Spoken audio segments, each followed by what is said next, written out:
This is the Waupaca Area School District Board of Education meeting.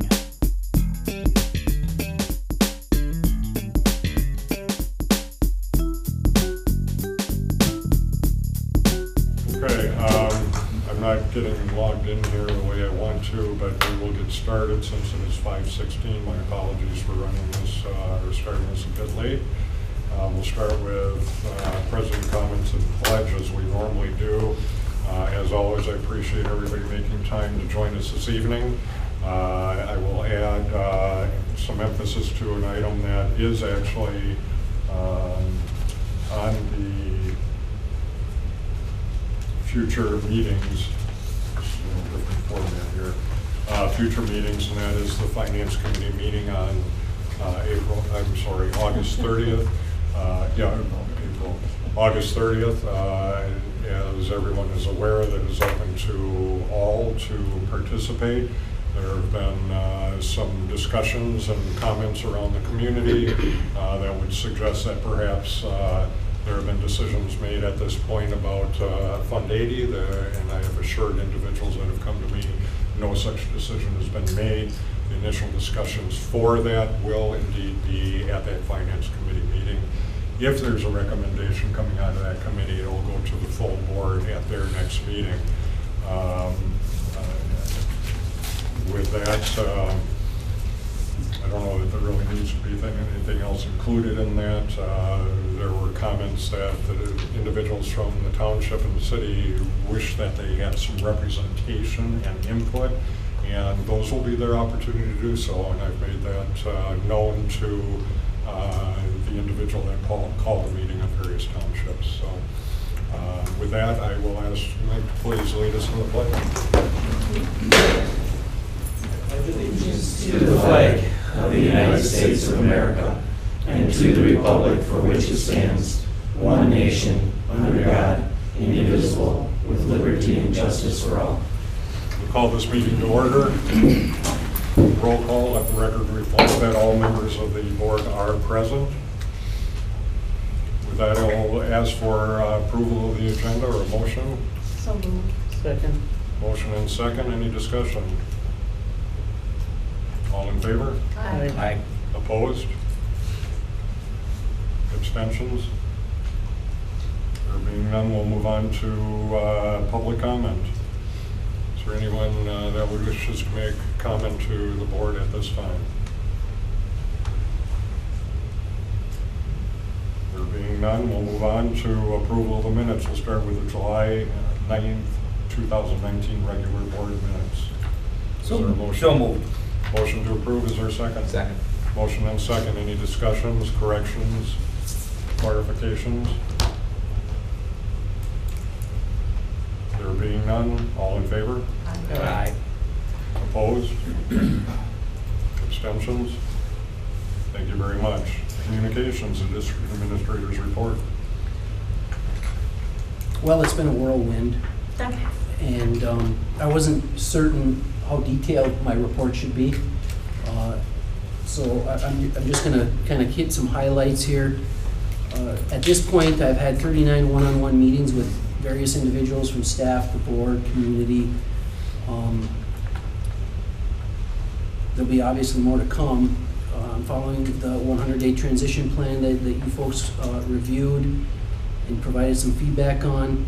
I've received reports and reviewed our financial report, some curriculum and instruction plan that we have, our current PD efforts. Obviously met one-on-one with our entire board. We had our first board retreat on Friday. Since last month, I've been able to attend a Rotary meeting, so the next one is tomorrow. We've had several admin team meetings with the full admin team. We're meeting weekly except this week because of a conflict. We've had one district office team meeting, and we have another one scheduled for Thursday, and we're going to meet as a district office team on a regular basis here for the near future. I've had a couple of meetings with the WTA, the Waupaca Teachers Association. I've been able to take time to go through our entire policy manual, our governance policies, and our employee handbooks, Had some conversations with legal counsel. Got to meet our legal counsel over the phone. We are planning on having an in-person meeting soon. We've had safety plan conversations with the staff and with the county. I'm in the process of trying to put together a communications audit.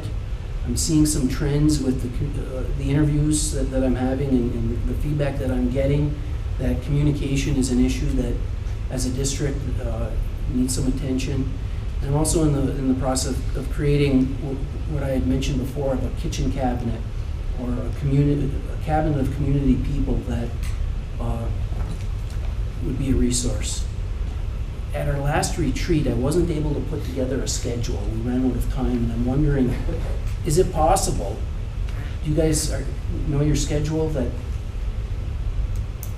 we could firm it up? I think was it a doodle? Doodle poll. A doodle I'm planning poll. to put out a doodle poll. I know you had talked about maybe wanting one that would be like every that didn't other get put out Tuesday, yet. but that hasn't Okay. been put out yet with Okay. tech camp and everything. I just haven't had Okay. time to put it together. So Ron, what time frame are you thinking of here for us that you would think about? What I'd really like, if you guys could manage it, would be 2 retreats a month. And I threw out in an email, I believe, an idea, Pat, that since our second Tuesday of the month is our regular board meeting, would something like the morning or afternoon of the first and third Tuesdays of the month, or evening, one of the 3 time frames, would something like that work for our board?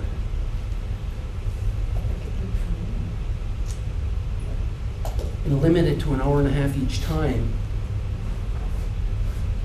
I'm really anxious to dig into the book study. I'm really anxious about it. I would certainly I would frequently have conflict with some Tuesdays due to other board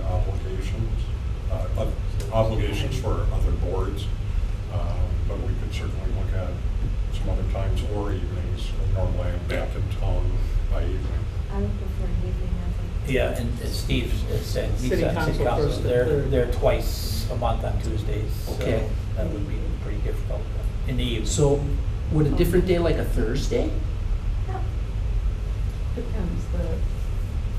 There's a third Thursday meeting that I attend. At what time? It starts at 5:30. So would something like a 1 o'clock or a 10 o'clock? On Wednesday? Thursday. Can we do a doodle poll and find out Let's do a what doodle poll. what's Yeah. available, because it might be difficult to So track down. I'm just Yeah, thinking I- a doodle I- poll of like a 1.5 hour period randomly in the morning, in the afternoon, and the evening of a bunch of days, Okay. and then See go what from your there. times. How long would you anticipate what would be the duration of these weeks? 1.5, the weeks? I guess we could kind of determine that. Okay. I would hope not longer than the end of the calendar year, but it could be sooner. Okay. You know, it depends how long it takes us to get through the chapters. Yeah. You know, it could be 1 chapter a month or 1 chapter at a time. Okay. But it really gets into a lot of detail, and I think there'll be rich conversation and learning from it. Okay. Alrighty. Very good. There you We go. will look to see what dates are available, or conversely, what dates would not be available for individuals. And it may not be a set, every Tuesday at this It time. doesn't have to or be. every- Yeah. I was thinking for everybody's convenience of memory, that's all. Yeah. Carol, are you going to set that up, obviously, but would we be looking to start nothing prior to September, I hope? Yeah, probably, because with the, October 30th was the only other date in August. August, or August, I'm sorry. Yeah, but I'm going to be gone, I know, and other people Yeah. may be on vacation. and with the but start I'll of be gone. school and the teachers coming back, I'm guessing, your schedule's gonna be really full too, during the day, so Yes, yeah. I'll put out a doodle poll starting September 1st. That would be appreciated, And go I from there. think. Very good, thank you. Thanks. Just a follow-up, we had a brief conversation earlier in regards to the new teacher lunch on Thursday, August 22nd. That'll be at approximately beginning at 11:30 to 1 o'clock. They're gonna have the tour going on at that point, so it could be a little bit later than 11:30. If you could let Carol or Mark know, they need to know the number of people for not only name tags, but also how many for food preparation. And I think the chamber, Mark, is involved with that planning. Yep, they do a So- great job with this. What is the, I'm sorry, the date and time again? This is Thursday, the 22nd of August at 11:30. And the location is the Harbor Boathouse. And then Carol, on that date, we'll need to just post it. Okay, Quorum not, yeah. yeah. Since our last meeting, I've been able to participate or be exposed to the Fond du Lac Institute. That was about 2 weeks ago, I believe. And then last week was the Waupaca Institute.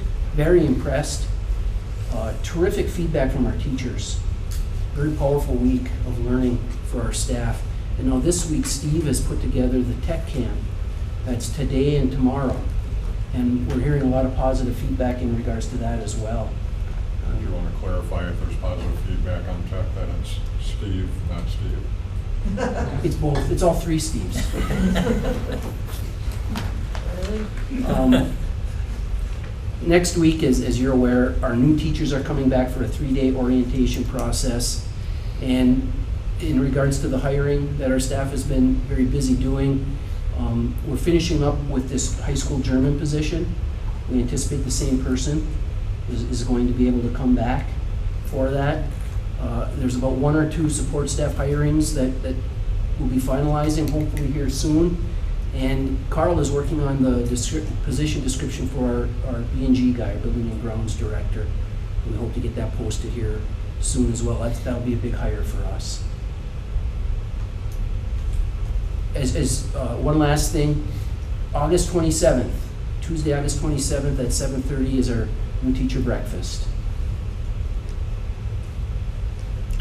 Can I just ask a question? As long as we have the people, about how many people are in our Tech Camp Institute, for instance? It was 94 teachers this morning. 94? Yeah.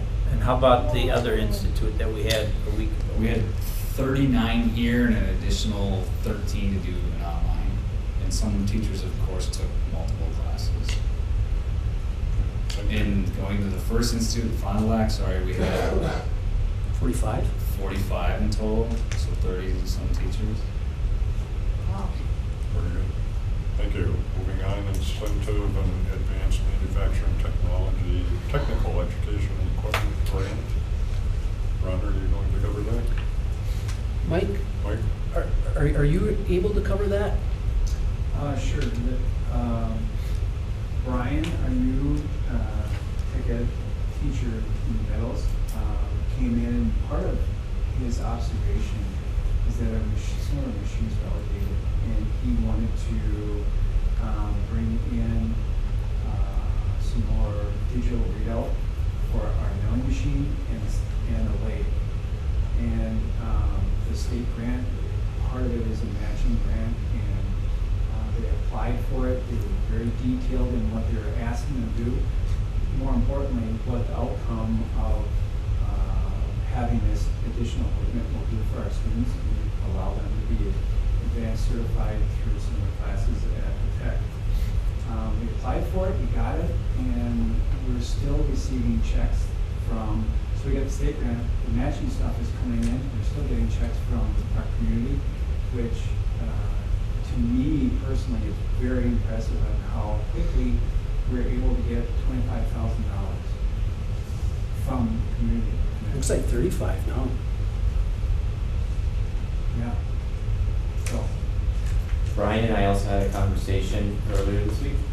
The nice thing is the first couple pieces of machinery they are buying are the same machinery that they would see when they enter Fox Valley Tech in those programs, so they're CNC mills. So that way they have the operation right away, and when they're walking in the door, they'll already been trained here at Waupaca when they're walking into the tech in those fields. Well, and I just want to piggyback on that because I know Mike was a little bit involved, but Jen Erb put in for a grant last year for the lab, for the Fab Lab, and many of the same people that you see at the bottom of that list who contributed were on the list to contribute to the Fab Lab as a matching grant if we got it. We didn't get it, but then in this case it's pretty much the same. because much of the equipment we're talking about is very similar to what we would have gotten. So that was really kind of set up for that, and that really helped. We very much appreciate the community stepping forward as they so frequently do, and thank you very much for that report. Okay, next on the agenda, board reports, any meetings attended or school visits, and we will exclude the workshop because we were all there.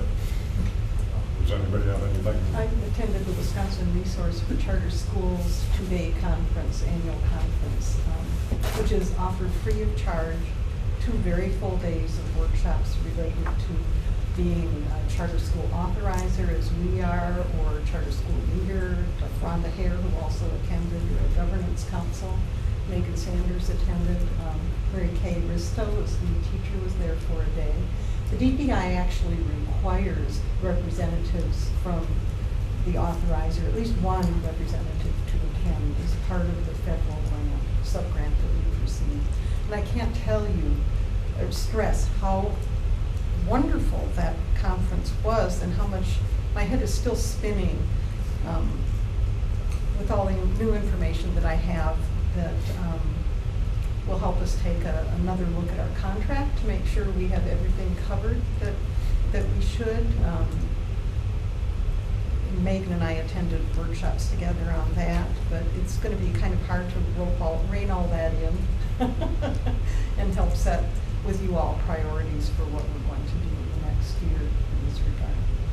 But it was fantastic, and all kudos to Steve Hackett's daughter-in-law, Sarah Hackett, who's the director of Works. She's amazing. She is amazing. Yeah. As always, our thanks for all you've done to be the liaison between the district and the board and the charter schools. So thank you very much. And you're very welcome. Other reports, anyone wishes Well, I to? mentioned this at the retreat, but just for everybody else, I did attend the equity conference that's was put on by WASB in Appleton at the Paper Valley. I think it was the 12th of July. I can't remember the date off the top, but it was Friday. And that was really very interesting. I enjoyed it thoroughly. There were 4 major speakers in each of the 2 in the morning, 2 in the afternoon.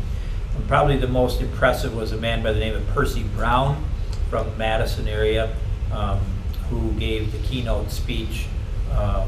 Just a great dynamic speaker who did a whole history of how we got to this point that we are in America in terms of concerns about equity and equality that historically maybe we should have taken care of years ago, but we didn't and haven't, and we're still working on.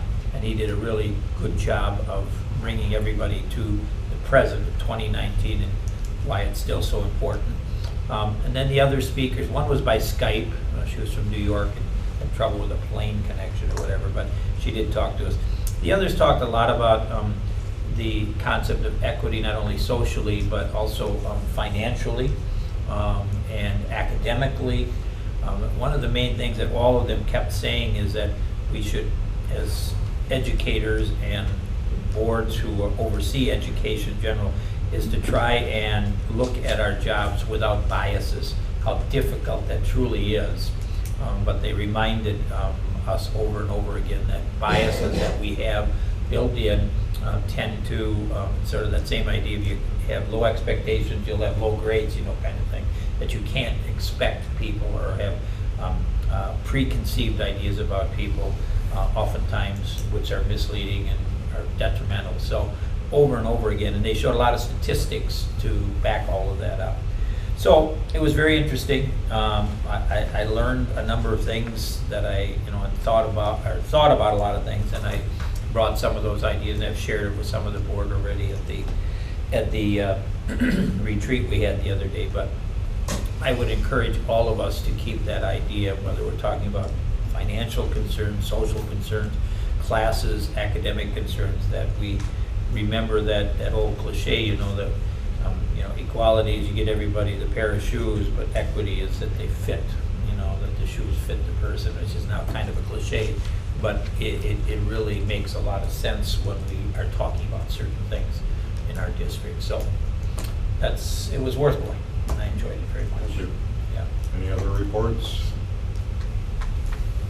Okay, we will, and I'm sorry, Carol, if you've done this and I haven't checked it, we will be updating the school visit listing for this year.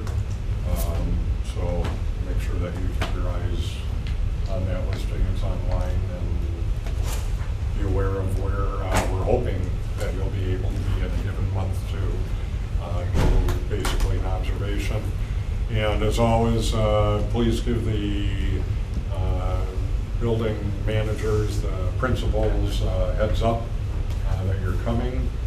We don't want to just come in as a surprise. We're subject to the same types of rules that anyone from the public is with regard to making sure that we're not disrupting the education process by our presence. So with that, if there are no other reports there, we'll get into upcoming meetings. Would you like to cover those meetings? Sure.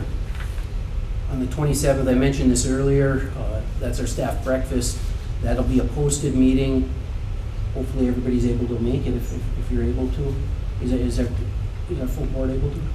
I don't think I'll be here. No. I'll be out of the country yet, I think. Okay. Then on the 30th, as Steve mentioned earlier, that's the Finance Committee meeting. September 3rd, that's our first day of school. That's when the magic begins again. And September 10th, our regular board meeting for September. Very good, thank you.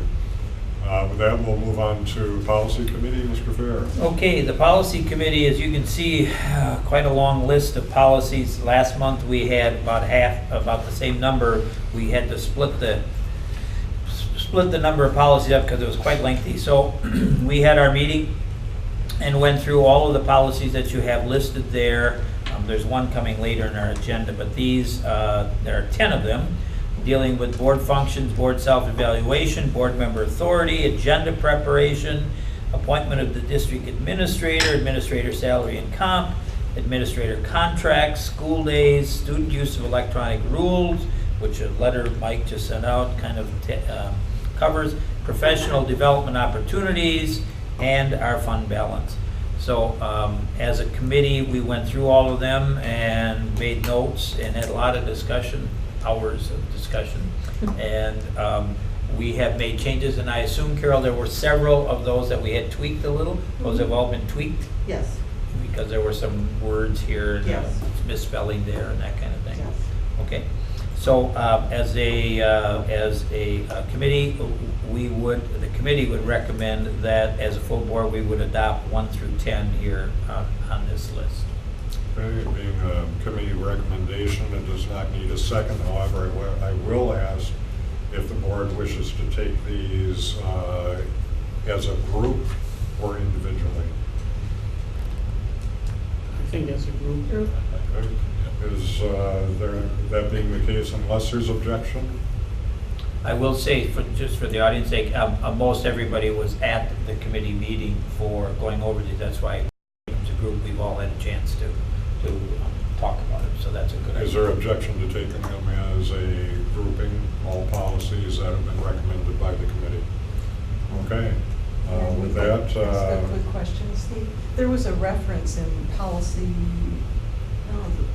related to board self-evaluation to the one that we would be considering for inclusion in our board policy governance manual.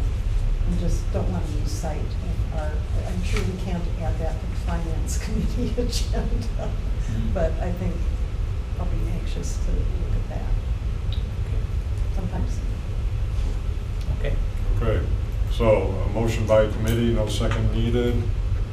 I will ask all in favor. Aye. Opposed? Abstentions? All policies are hereby adopted. Next item on the agenda is instructional committee. Mr. Feld. Mr. Flayton and Mr. Jansen presented a new AP course, and Mr. Flayton, can I call on you to help us out a little bit with the new course? Sure.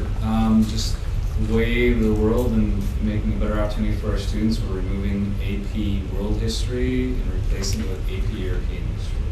So to provide our students with another similar AP class, except one that's hopefully more accepted by universities and colleges for our students. And that the committee, if I may, did have a lot of discussion about this and received a lot of background. the fact that we do have some individuals that were not present at that meeting, and anyone that chooses to read about this in the paper or watch it on the news, if you could just explain a little bit about the changes that have happened, the rate of acceptance of the AP course, without getting into too much grit, but why is this being done? Yeah, so there's a collection of AP teachers and the AP group in and of itself, and they've been making some changes over time to the AP world history class that really weren't in favor. It's kind of more of a general studies class when students pass the exam and apply that towards their college credits and hopefully towards their major. And Mr. Jansen and others realized that that's probably not as beneficial as if that class actually applied more specifically to their course of study at that next level once they leave us. So that's why the change was made. Also as to universities accepting and or giving credit? More specifically into their credit areas. It's more beneficial for our students. And again, we're not losing any AP courses. We're just transferring which AP history course we're teaching. So the opportunity still exists for our students to have that. And U.S. history still will be taught, it just won't be AP. World history. World history. AP World History won't be taught anymore. AP European History will be taught. Students were talked to about this, and they're signing up for classes this past spring, early winter. We still have a world history class at the freshman level, though. Mm-hmm. So that's not AP. Right. And one of the biggest things that Mr. Jansen said that, being an AP teacher, as I was that, yeah, the college will give them credit, but it won't be towards a major, it'll just be a general credit, which a lot of kids want to take the AP credits to help them gain, lose a semester of college, if they will, and save them a lot of money when they get there. So, but the thing that you did stress, and I did like that, is that it's not about the credits, it's about what we are teaching here, what we want our kids to know and get out of it. So they'll be more prepared to be more successful at the next level. Right, Absolutely. but let's face it, a lot of parents and a lot of kids are looking at what can I also save myself in money when I get to the colleges. And so I think that was also in the decision, in the making of it. Yeah, and just kind of that new process that we'd like to bring forth with adoption of new courses. Yeah, Mark, I was just going to mention, could you just, for the sake of others, just mention the process from here on in that we're kind of looking at? Yeah, so it would be more of a planning process, if you would, that would involve utilizing our teachers and utilizing our coaches and utilizing some of the other aspects of the teaching, learning, assessment mentality that we began putting into place. So if there's a scope and sequence, so when we make these decisions, we're making these decisions not based off just one class or one instructor, as we talked about. We're really looking at that long-term, that longevity of what we offer. How do these new courses fit in with what we're currently doing and our mission, vision, and priorities? And from an academic standpoint, we'd like to be able to include those. And from a budgetary standpoint, we need to look at that. And from the succession planning of teacher to teacher, so it doesn't become teacher dependent for our students' benefits. We also mentioned that, kind of putting together a timeline and putting together a better process for all staff in our district to follow when we want to bring on new opportunities or different opportunities. So it was on the committee decided to bring it to the board for full approval for the AP European History class. This being a committee motion or recommendation, as a motion, it does not require a second. Is there any discussion? Just a reminder that this will be implemented this fall. Correct. Any other discussion or questions? There being none, all in favor? Aye. Opposed? Abstentions? Thank you very much. We have one more of your report. All right, well, we don't want to move on with the other part of that. Yeah, you can put Okay, thank you, I didn't hear you, sorry. The target-based grading, now there was a welcome back letter that was sent out, and some of the citizens called up and kind of thought that we were at the high school going to be already putting in target-based or standard-based grading. And I think it would be beneficial if you could kind of catch everybody up on where you're at right now. Yeah, so it's a process, and we're looking at it from a K-12 standpoint and lens. And before you get into the scoring or the grading part of it, there's a whole lot of work that has to be done on the backside. And so that's what I think what was trying to be communicated through that letter is that we're continuing that work in the backside, which begins with, from our standpoint, a curricular lens, ensuring that we're all on the same page with what it is all students should know and be able to do out of any class dimension, especially those classes where there's more than one teacher teaching it, so that, as you had mentioned earlier, that equity standpoint is there for our students and so forth. So that's really phase one of this journey. Phase two of this journey is looking at our assessment practices and ensuring that our local assessments and our classroom assessments too are aligned with our diagnostic assessments that we give, like the pre-ACT or iReady exams for grades 3 through 8, and also the forward exams, those state mandated exams that our kids take in grades 3 through 8, or the ACT suite of assessments in grades 9, 10, and 11. There has to be that assessment alignment. So that's really phase two of this process. Phase three of the process is really looking at what are those best instructional strategies that we utilize as those classroom teachers to ensure that our students are achieving what we agreed we expected them to know and be able to do when they leave our classroom, and on those assessment lenses. So we're still several years away from changing any sort of a grading scale to match up with that, because we have to have those agreements first in that curricular aspect and that assessment aspect first. So I think part of the message that Mr. Rabowski was just trying to relate through his letter he sent out to parents is that time on Wednesdays that our teachers have is invaluable when it comes to having those conversations, getting some of those things in order. In addition to, obviously they're not talking about those in total isolation, because you can't, because we have students coming to us and we have students being assessed and we have teachers teaching. So there's that rhythm on Wednesdays that our teachers are talking about, that curriculum assessment and instruction, curriculum assessment and instruction. And that time that they have is so valuable to us on Wednesdays to continue moving that pendulum forward for us, so that students have better clarity over what we're asking them to know and be able to do, and also a little more ownership of it, because again, they're more in the loop on what we're asking like that. So it's that process, and so our apologies if people were received that incorrectly or wrong. We're still years away from changing up kind of that grading scale. You may see some differences in practices from individual teachers, but that's no different than when you were in the classroom, or Mr. Fair was in the classroom, Mr. Polovitsky was in the classroom. We've had some different grading practices, individually. We're trying to negate some of those differences in terms of, extra credit, not extra credit, accept late work, not accept late work. But again, all those conversations take time. I think it's wonderful that you're moving to learning targets and criteria for success for kids, because once the teachers do put those on there, even their weekly lesson plans, those kids just know exactly what they need to learn, where they're at. Just, I know I did it for many years, and it just was so much easier to teach. And students felt better about taking the courses themselves. And hopefully our teachers will feel better, because we'll have that better success as well, and they'll see that. Can I ask Mr. Rabowski, did you receive any feedback at all from the letters that you sent out concerning this topic? Just one person. Just one, I know, and we talked about that earlier, but that nothing since then. Nothing since then. Okay, thanks. I did receive an email from a student about Waupaca. Oh, yeah, that one, I was part of that letter. But other than that, just those two.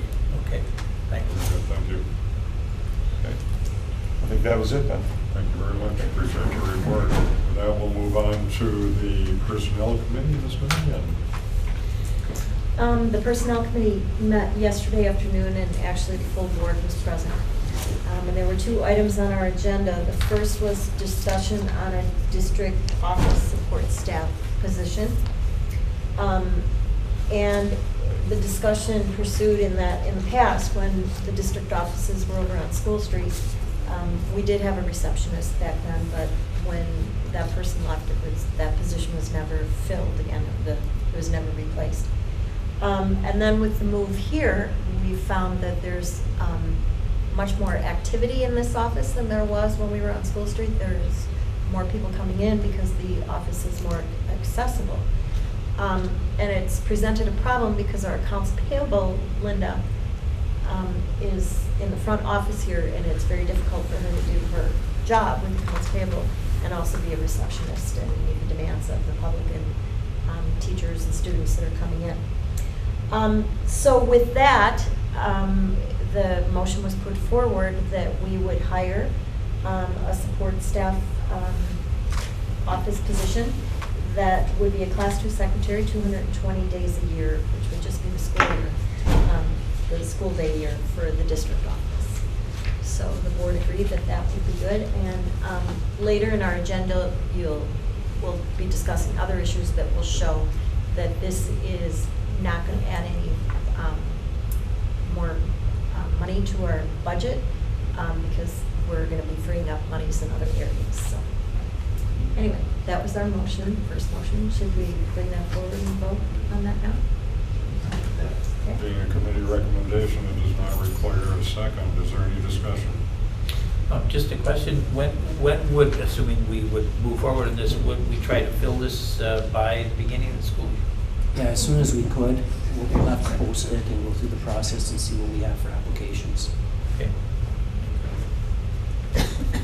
Further questions or discussion? All in favor? Aye. Opposed?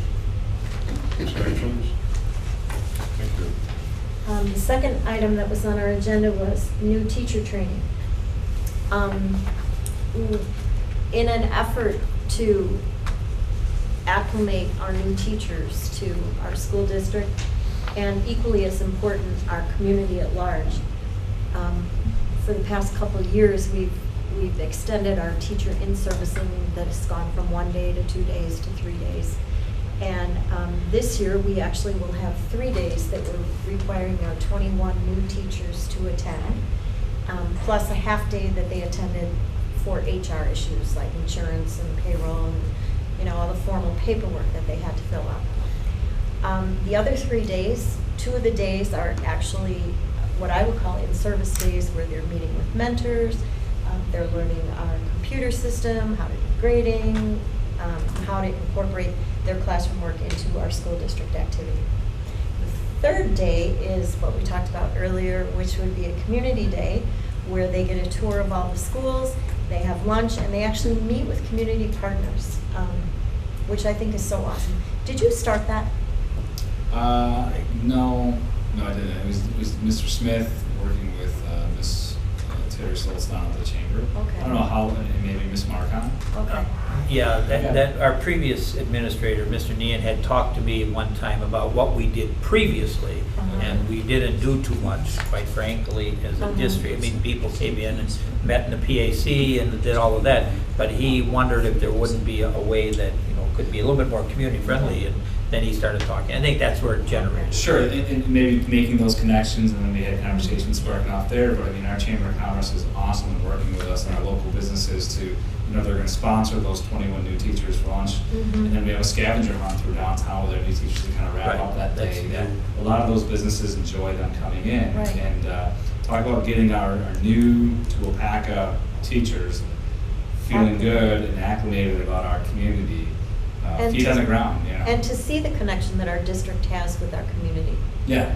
We're not just two silos. I mean, our community is so active in our school district and has such buy-in and wants to help in so many different ways, not just financially, but through community support and whatever. So I asked if that was your idea, because whoever came up with the idea, it's great.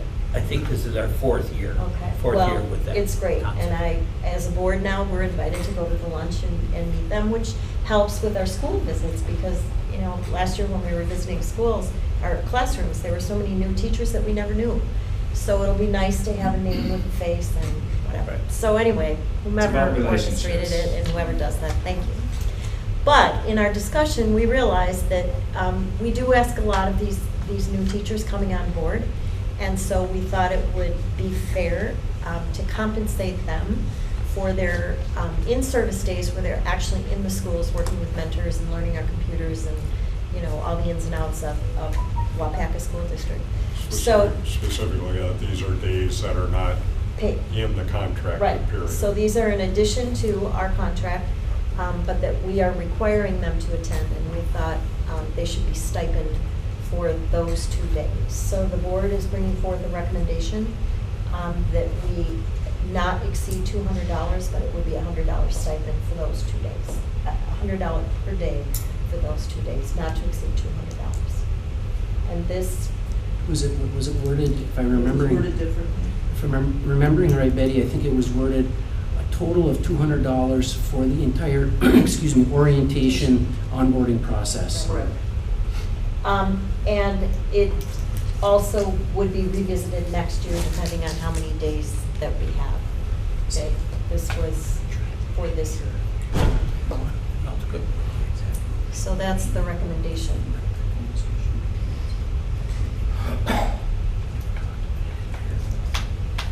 Okay, so it is a recommendation of the committee to the board that we pay the new teachers $200 for the time required for orientation and onboarding, which is not currently a part of their contractual year.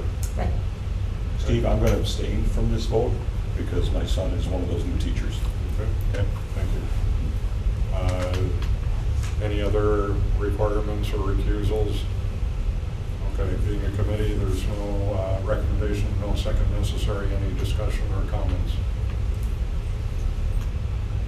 All in favor? Aye. Aye. Opposed? Abstentions? Thank you. Let the record reflect, please, that Mr. Felt did recuse himself from the discussion and vote. Okay, thank you. Anything else for the Personnel Committee? Ready? No, thank you. Good. Moving on, monitoring schedule, preliminary monitoring schedule. We left that on there as a placeholder for next month. The administrative team has not yet had the time to go through and put a recommendation together for you. Would you like some suggestions on that, Ron, in terms of what kinds of things we would like to hear?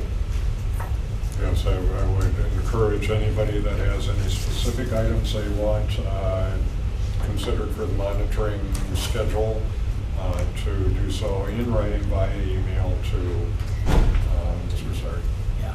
Thank you. Do you want to set a deadline for that? Yeah, well, could we have Wednesday before the next board meeting to get me your input? No, not the next board meeting. That'll be too late. No. Wednesday, September 1st. September 1st. Gives you almost a week and a half. It actually, and that's fine, we'll use September 1 as the target date. However, I can assure you that while we may schedule or set a schedule for monitoring, that is subject to change depending on what's going on with our schools. So, Sure. Obviously, board consent, but we have to allow that level of flexibility with regard to what we may discover we need to have some Okay. additional information. Sure. Okay, thank you. Administrator report. We have a few items in this this area here, and I'm going to try to address them all at the same time. Number one is the restructure of the high school administrative proposal. B is a revised contract for Jen Erb. Well, actually, the whole thing is the restructure with the revised contract for Jen, revised contract for Steve, our technology director, and then Julie Kazabaki increasing her hours and responsibility. With the resignation of Scott Van Ness from the high school AP, what we would like is, we saw it as an opportunity. Whenever there is a retirement or a resignation, our philosophy is to look at those positions and see if we can get along without them, if we can do that internally, to be as nimble as we can. We try to do that. In this case, we were able to do that. So what we're recommending is the promotion of Jenner, who is one of our best teachers, has performed in the CTE director position, and also assisted with high school administration, to promote her to the high school assistant principal position. Mr. Tomaszewski, our director of technology, has volunteered to take on some additional responsibilities, kind of overseeing administratively the CTE program that we have in place. And Julie Kasabaki, who is a tremendous employee, a great asset to our district, adding some hours and salary for her added responsibilities in this restructure process. So that's the summary. You can see on the sheet that we provided, we have it broke out into 3 in case there was, but our intent is to have 1 vote, if that's possible for me. Any questions? Is there a motion?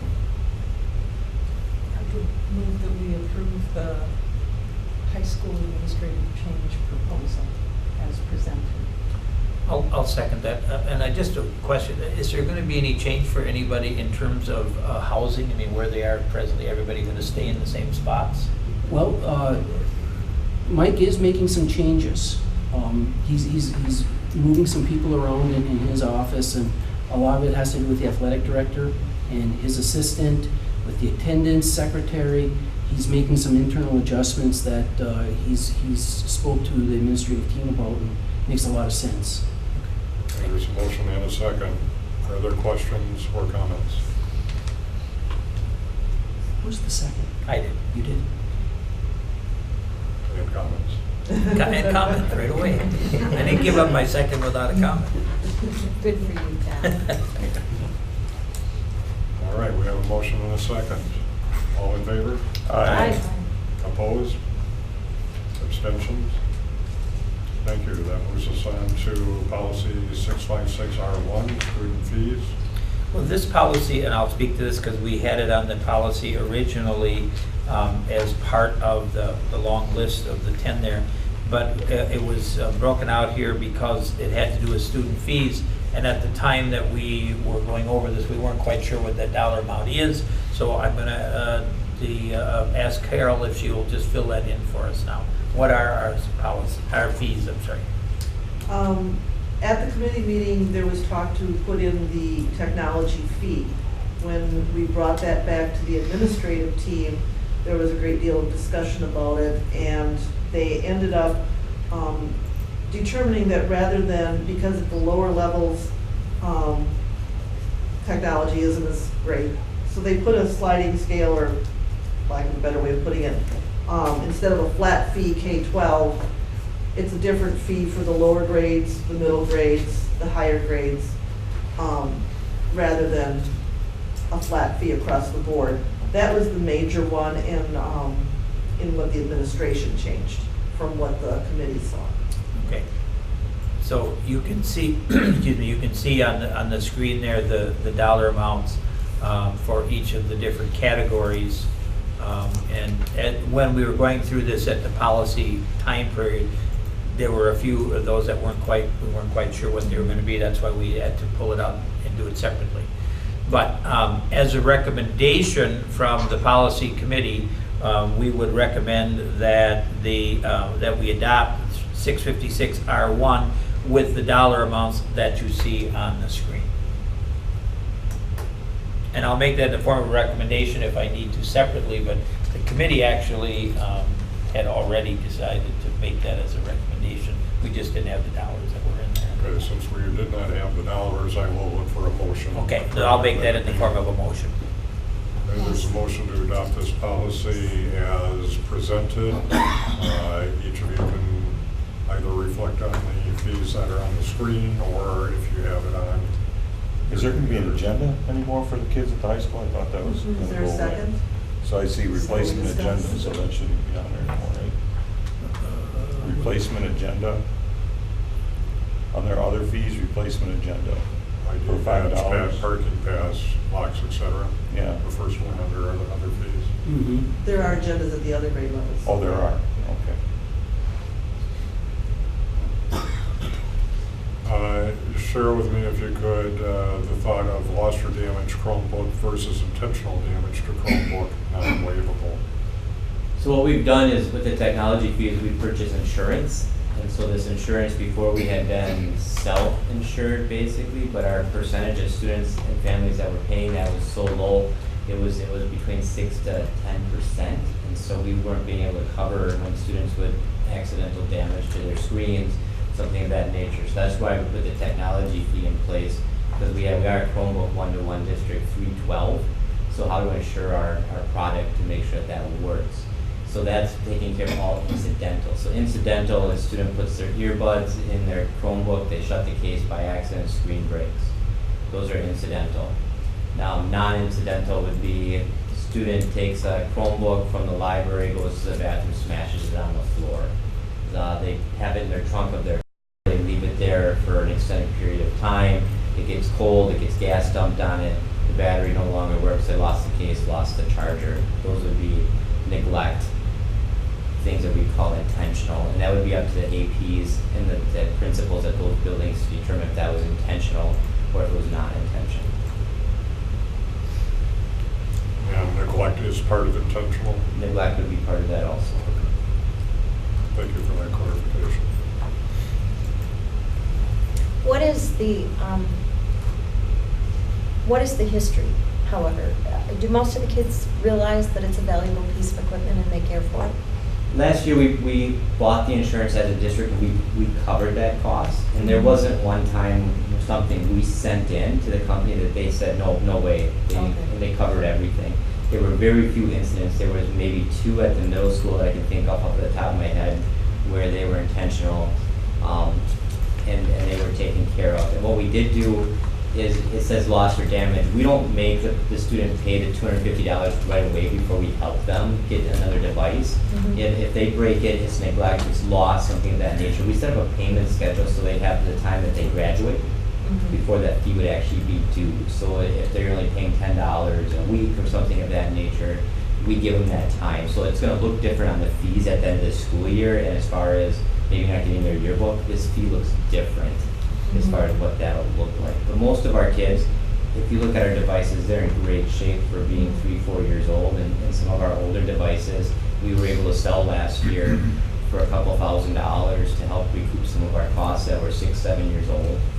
So as a district, we do a very nice job, and the insurance quote we got this year was lower than most districts by $3 because of our low breakage rate last year. Good. But being responsible is part of our mission. Yes. So I suppose the beginning of the year we hone in on that. As an example, at the middle school, Art Schultz is doing this year is before the kids get their Chromebooks at all levels, they have to have a discussion with him where he's coming into the room talking about how to handle them, how to take care of them, all these different pieces. So the kids are getting that at a young age, and they're carrying it through. Good. Steve, if I was a student opening my Chromebook and for some reason it just didn't want to work for me and I had to turn it in because, I don't know, it just crashed, right? We have extra ones to give to that student then for usage right away? Yes, what I've done the last 2 years is I've purchased 10 extra. Okay, and then how long does it take to send, if we were to send the one that was damaged or just unworking in, what kind of a turnaround does the district have? Well, 2 weeks, because it depends on the day. We ship them out on a Tuesday, so if we get them on a Wednesday and we can't ship them out until the next Tuesday, it usually takes about a week. We send them right, we're local, not local, but Milwaukee, and so they're right in the state. It's a delivery service we have. They come pick it up, and they come and deliver it. So we have 2 cases that go back and forth. It's pretty slick as far as how it works. And about how many did we have to have reserviced last year about? It was about 180, but that was some of our older devices also in there. And a lot of the stuff we do we do screens in-house and we do batteries in-house. So we do some of the work ourselves because they just send us the screens because we can do those in 5-10 minutes and send them back out. And we have interns, we have 2 IT youth apprentice students that do a lot of that work also. And you're talking about 180 out of how many? 2,000. Yeah, that's what I mean, so that's a pretty low percentage. We did well. Yeah. Now that'll change, I'm assuming this year that number will go up because those devices will now be 4 years old, the original ones that were bought. So as they get older, you start to see some mechanical breakage. But I think that's why it's important that we have that in place, that we're covering that insurance piece. If we're gonna provide them, we should have a way to make sure we can service them. Does our insurance cover that service cost? Yes. It does. Thank you very much. Getting back to the student fee schedule, which is 656R1. We have a motion and a second. Anything else with regard to the fee schedule? Questions, comments? All in favor? Aye. Opposed? Abstentions? Thank you. That brings us to the consent agenda. Is there a motion? So moved. Motion, is there a second? Second. Motion and second, any discussion?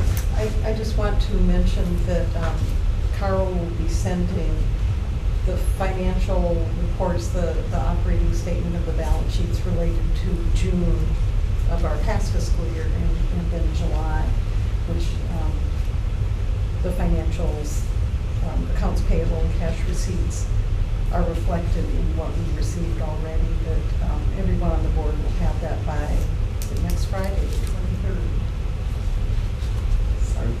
Very good. Anything else with regard to the consent agenda? Well, I know that it was mentioned in the report earlier about some of the replacement of people, but as long as Mike is here, we don't have other people. Are we pretty well set at the beginning of the school year with all of our hires at the high school? Yes, except for German, which we're working with individual. Right, you mentioned. Everything else? Everything else we are set. Okay, good, thank you. Any other comments? Roll call. Pat Fair? Aye. Steve Hackett? Aye. Mark Paulbisky? Aye. Sandy Robinson? Yes. Betty Mannion? Yes. Dale Belt? Yes. Steve Johnson? Yes. With that, I'll take a motion. No, we have the milk and lunch. That's part of the consent. Part of the consent. Oh, that was part of, agenda. oh, sorry, I saw that motion and stuff underneath it, I don't know, like, the new agenda throwing me off there. Good try. I'll entertain a motion. To adjourn. Second. Motion to adjourn, is there a second? Second. All in favor? Aye. Aye. Opposed? I don't think I've ever gotten an A to an adjournment. Thank you very much, everyone.